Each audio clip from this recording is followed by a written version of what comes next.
Man, I told you guys it was gonna be easy taking that bumper off. So since I did those connector mods to the front lights, man, this thing's so much easier. 2 connectors for 2 sets of lights, and my normal 1/2 inch to get all the winch stuff off. Man, that stuff is so easy. And then my 6 bolts, it just comes right off now. Yeah, it's a little heavy leaving the winch on, but man, it comes off so nice and easy. It's definitely worth the extra wiring. Not having to fumble with connectors and all that jazz, but man, I was just sitting here looking at this thing. I'm like, man, they got those fender angles right. That shit looks good. Alright, what I'm really looking at here is this cavitaw that we got sitting right there. All the way back to where you see the water pump hose, and I think that's harness for ABS sensors and shit, but all that can get lifted out of the way. From this point here to the back where the upper control arm mount is back there, it's about 18, 19 inches. Actually, shit, got a tape right here. Bring it out, bring it out. All right. Let's see. Man, I always go and grab my phone to do these quick videos and not my GoPro. Okay, I was wrong. It's 20. Reason I was thinking 18 is because I'm looking at an 18-inch dual pass transmission cooler to sit right on this rail, because there's really nowhere else to put it. I could stick it under there, but I'm keeping the skid plates, so that kind of mitigates airflow. And man, if I just put something under there, I'm always gonna have that feeling in the back of my head like, man, if I smash this rock, am I gonna lose the trans cooler? That would suck. I was actually thinking about mounting it to the skid plate, and that quickly got thrown out because they're made out of aluminum and they crack really easy. So even if it's just a dent on the skid plate, you could crack the whole body of the trans cooler, dump your transmission fluid all over a rock, and then you're stuck on the trail, not moving nowhere. That would suck. So I just gave away my dual pass transmission cooler to a buddy of mine a few months ago, because I couldn't find anywhere to put it. And I was like, here, you just take it. I know you'll find something. He's got tons of projects. And he helped me out, so I just tossed it his way. But man, I could use it right now. I think I'll just get another one. They're pretty cheap. About 45 bucks off of Amazon or eBay. There's no reason to go high dollar on these things. They're dual pass. They're super simple. Fluid runs through it once on the top, back out the bottom. And they're basically a heat sink, more in the sense of a heat sink than a radiator, even though the radiator does exactly the same thing. But radiators, like this cooler, have air flowing through them. So a dual pass would mean it comes in once, makes a loop, comes out, and boom, it terminates there. So this is a 1, 2, 3, 4, 5, 6 pass cooler, if that makes sense to you, because the fluid will pass through these fins 6 complete times. I got this as a power steering cooler to upgrade on my GTO, but pulled it out just to kind of show you guys. And you see it's beat up because it's been from shelf to shelf and not installed yet. A cooler like that, I don't have any place to put it.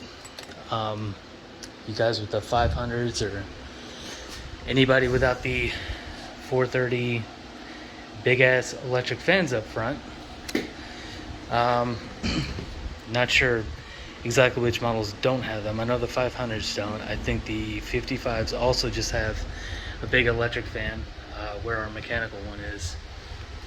But honestly, I kind of like this. I'm not going to get rid of these. They kick on with the AC. And if the engine temp gets too hot, it'll also signal them to push air through. But I mean, how could you beat that for reliability? You've got a mechanical fan and 2 electric fans. No, I'm not going to get rid of that. So yeah, it's gonna look retarded, and plus I'm just not doing that. That's stupid. Um, there's nowhere else to put this. There's not enough room behind the fan, between the fan and the AC condenser, to put one of these. And also, the more stuff you just stack in front of the other, you're doing the same thing. You're taking heat from something and putting it into something else. So the more stuff we end up stacking in front of the AC condenser, the radiator, the hotter the air is going through it. Not able to do its job as well, right? But if we take one of those finned round dual pass coolers and stick it right down here, that's going to get tons of airflow. It's not going to impede with anything else. It's not going to get touched by the tires with full lock and steering. It's not going to get smashed on a rock because it's so far up and it's protected by the frame. And it's great. It's a good spot. I think this is going to work. So I'm going to order. We have 20 inches here. I think 18's a little far because you still got the hoses, which are going to stick out the back. I'm not sticking them out the front. Because again, I just don't want to worry about anything on the front. Hoses are going out the back. So at the longest, they come in like 18, 15, 12. At the longest, I'll go with the 15. And the only impedance I see is the actual trans line here, and this guy. So if I got to trim some fins right around this area, that's fine. It doesn't go into the internals. You're just losing a teeny tiny bit of cooling efficiency there. And then where the alternator sticks out, might have to trim some there too. Those coolers are 3 inches in diameter, and we just are making 3 inches through there. So really only one way to do it. Get another one, toss it in there, and see how she fits. Now, fitment is one thing, and the plumbing is number two. So my research on the interwebs has found that my lower on the radiator, these are trans lines right here, by the way, the lower connector, which is in there somewhere, hopefully you guys can see it, ends up right there. That's going to be the cold side. So the trans fluid goes up to the top, goes through the radiator, comes out here a little bit cooler. So what I want to do is tap into the cool line. You never want to tap into the hot line. Go in the cool line so that it's already cooled off a little bit from flowing through the radiator, and now we're going to cool it some more. It wouldn't really make sense to cool it pre-radiator and then run it back through the radiator, or cool it off and then run it through a hot radiator. That just wouldn't make sense. So I'm going to tap into that line right there, and this one. And yeah, should be fairly easy. Yeah, so that video is going to be coming soon as I order one, and we'll go through how it's mounted and all that stuff. Why do you want a transmission cooler, an extra one? Well, because we put big ass tires on it, right? My trans has survived for the past 2 years running on these things, but they're old. Let's just go straight to the point. It's a 20-year-old transmission. Transmissions always run better at operating temperature. As soon as you get them above that, they'll start spitting fluid out and all that stuff. Well, I noticed my trans isn't very happy in heat and going up hills when I'm fully loaded and with these big tires. This is not a towing transmission. It doesn't have the cooling capabilities for it. When you get a towing package on any kind of stock truck, I don't want to say any, most stock trucks, I'll throw out my 2006 Nissan Titan that I had. Great friggin' truck. It's the Pro 4X, and it had the towing package. What that means is, yes, it has a towing hitch. Cool, great, that's awesome. Biggest upgrade they did was a trans cooler. So a standalone trans cooler. Well, a secondary. Shit, I don't even remember. I just know it had a trans cooler.